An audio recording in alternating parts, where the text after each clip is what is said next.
You know that moment when you plan something big in your head, you hype it up, you imagine applause, cheers, people clapping like you just won a world championship, and then reality walks in like, bro, chill. That was me. I thought the room would be full. I thought people would show up. I thought maybe, just maybe, I'd finally feel seen. But guess what? Nobody showed up. Literally. Empty chairs, echo bouncing off the walls, and me standing there like a comedian telling jokes to ghosts.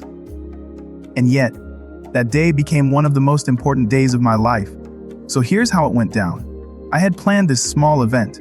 Nothing fancy, no balloons, no celebrity guests, just me, a mic that squeaked every 2 seconds, and some plastic chairs borrowed from my neighbor, who still reminds me to return them. I thought at least 10 people would show up. Friends, cousins, maybe even that one uncle who shows up to every free food gathering.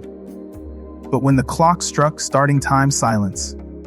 Not dramatic movie silence, just the awkward kind where you hear dogs barking in the distance, and your own heartbeat feels louder than your dreams. I kept looking at the entrance door like it was some magical portal. Any minute now, someone would walk in. A friend, a stranger, a latecomer. Heck, I would have hugged the pizza delivery guy if he entered. But nope. The door stayed closed, like it was mocking me. I even pretended to check my phone, scrolling through notifications I didn't have, just to act busy. Nothing. My group chat was drier than the Sahara Desert. And you know what's funny? In that moment, my brain started roasting me. Bro, look at you. Standing in front of empty chairs like a motivational speaker for ghosts. Forget TEDx. This is DeadX. I swear, I almost laughed at myself right there. But somewhere in that emptiness, I also felt this weird spark. Like, maybe this is the real test. Because it's easy to talk big when people are clapping. But can you still stand tall when nobody's even watching? So I did something crazy. I gave the speech anyway. Full energy, full drama, like the chairs were sold out and I had a front row audience of legends. I even cracked jokes at the empty seats. You there in the blue shirt. Oh wait, that's just air. I was sweating, I was smiling, and I was talking like someone, somewhere, needed to hear it. Even if that someone was just me. And let me tell you, it felt ridiculous but also powerful. Because that day, I realized showing up for yourself matters more than who shows up for you. Sometimes the crowd won't clap. Sometimes the room will be empty. Sometimes even the people you counted on will disappear. But the real question is, will you still go on? Will you still speak, still fight, still dream, even when it feels like nobody cares? That day taught me more than any packed hall ever could. I walked out with no applause, no photos, no viral moments. But I walked out with something better. A belief that if I can keep going when nobody shows up, then I can survive anything. Here's the thing, most people don't realize: the empty room moments in life are the ones that secretly build you. We all want the big audience, the spotlight, the applause, the instant recognition. But life doesn't hand you standing ovations on day one. Life first tests you with silence. And silence is louder than any applause because it makes you question yourself. Am I good enough? Do I even matter? Should I just quit? But here's the plot twist. Those doubts are actually the training ground. Think about it. If you only perform when people are watching, then you're performing for them, not for you. But when you show up, even when nobody is there, that's when you know you're building something real inside. That's when discipline sneaks in. That's when resilience flexes its muscles. That's when your future self claps for you from a distance.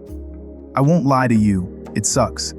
It stings when you put your heart into something and the world shrugs.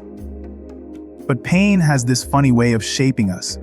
Imagine going to the gym and lifting a dumbbell that weighs nothing. You wouldn't grow, right?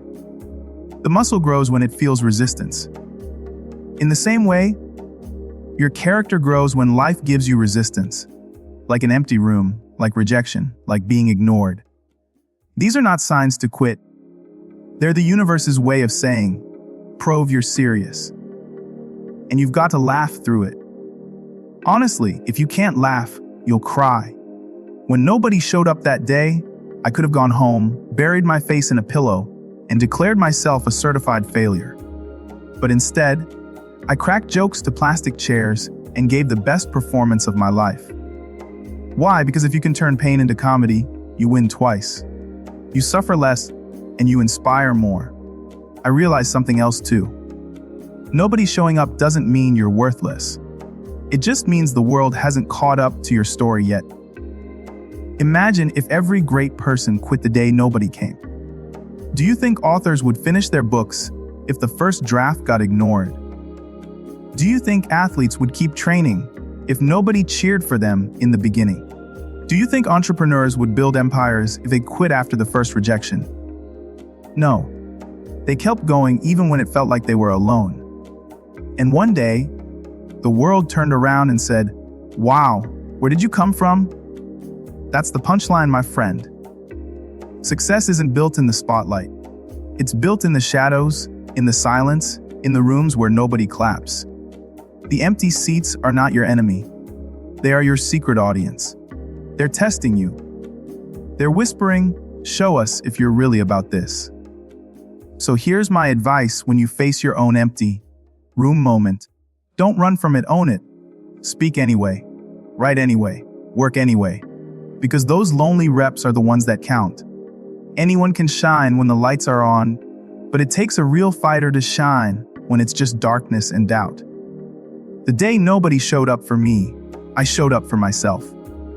And that's why I'm still here, still talking, still dreaming, still fighting. Not because people clapped, but because I refused to stop when they didn't. And that's why, my friend, I'll tell you this straight from the heart. Never measure your worth by the number of people in the room. Measure it by the courage you carry when the room is empty. If one person claps for you, great. If 100 clap, amazing. But even if it's just silence echoing back, clap for yourself. Because your dreams deserve your applause before anyone else's. That day, when nobody showed up, I thought it was the end. But in reality, it was just the beginning. The beginning of me realizing that I don't need a crowd to validate my journey. The beginning of understanding that the hardest roads often lead to the brightest destinations.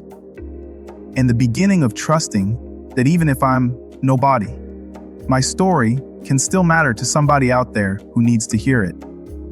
So if you've ever felt invisible, if you've ever tried and failed, if you've ever stood in front of your own version of empty chairs, remember this: you are not alone. Every great story starts with rejection, silence, and doubt. And if nobody can keep going, so can you. Now, if this hit you somewhere deep, don't just scroll away. Subscribe to this channel, Nobody Mindset, because here we celebrate the struggles of the unseen, the unheard, the underestimated. Hit that like button if you've ever been through an Humpty room moment, and share this with someone who might be on the verge of giving up. Trust me, they need it. And hey, comment below and tell me, what was your empty room moment? I'd love to hear it, because maybe your story will give someone else the courage to keep going too. Until next time, remember this: when nobody shows up, you still can, and that's what makes all the difference.